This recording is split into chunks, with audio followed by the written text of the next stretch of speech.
Mes senoji Viduklės koldūniniai ir dabar kilo klausimas po furoro internete, ar jau Žemaitija taip nusigyveno, kad tenka valgyti zebrą, kengūrą, krokodilą. Čia jūs to koldūnus tuoj darot iš nevilties, nes neliko lietuviško jaučio, avies, ar kaip čia nutiko? Nu, esam senoji Viduklės koldūninė, esam seniausia koldūninė Lietuvoje. Tai koldūnų turim 8 rūšis, virtinukų turim 10 rūšių. Tai tam, kad turėtumėm įvairovę, tai turim ir su krokodilu, ir su zebru, ir su kengūra. Patys auginat, pavyzdžiui, krokodilą? Mes ir kiaulių patys neauginam. O jeigu rimtai pasiteisina tokia inovacija?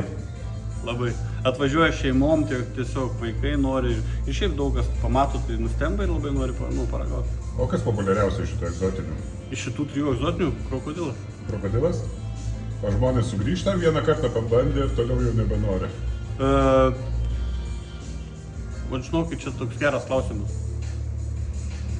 Gal labiau pabandyti, gal labiau nori, to prasme, tai jie yra brangesni kažkiek, tai gal kasdien valgyti juos labiau matyt nori išbandyti, paragauti, bet aš dabar nepasakysiu, ar yra tokių, kurie valgo antrą kartą.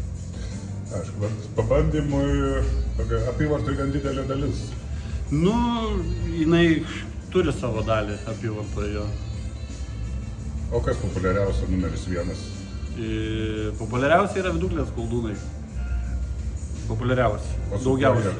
Jie yra su kiauliena ir su spirgučių padažu. Jo, paskui gal, sakyčiau, yra mūsų kraštų receptas, tai su varške ir mėtom. Čia jau būtent Viduklė, va čia Nemakščiai ir gal link Skaudvilės tokie va yra.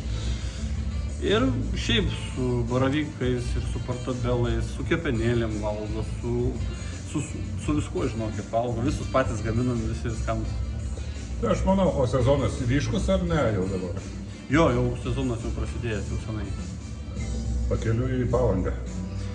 Žinokit, taip, čia pagrindiniai tie, kurie važiuoja ir grįžta, bet šiaip aš turiu tokių žmonių, kurie atvažiuoja iš Panevėžio, pavalgo ir vėl važiuoja šiandien vėl pat kiekvieną savaitgalį. Smagu. O iš kur perkat zebrą, kengūrą? Zebra kengūra yra įmonė Kaune, kuri veža.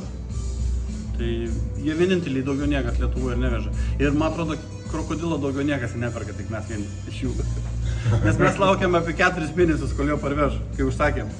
Krokodilo? Jo.